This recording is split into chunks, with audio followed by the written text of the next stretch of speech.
A dark day for Remploy workers in the North East as they take to picket lines to protest at government plans to close 27 loss-making factories in the UK. The government say they can spend the money allocated to Remploy better, and it's left some Remploy workers wondering if they'll ever work again. Well, probably go on a door or look for work, and it's really none. No part-time jobs for us, so what I'm going to do.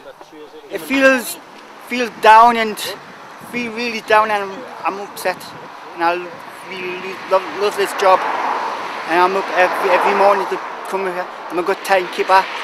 I've been involved with this campaign for a long time now and seen the callousness of our government, that, you know, they're turning their backs on these people. Some of them have been here 30 odd years doing an honest day's work, and they've been told they can't do that anymore and no recompense.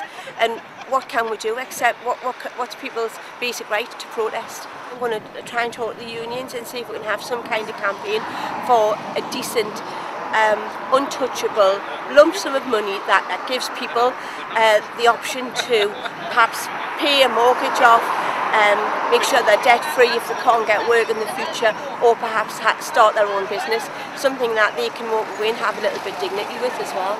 I've been here 34 years this year.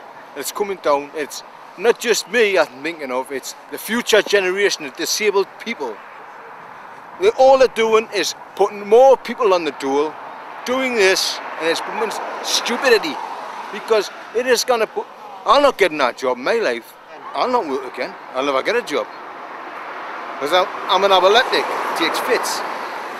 And who's going to take me on? Chris Conway, News Guardian TV, Benton.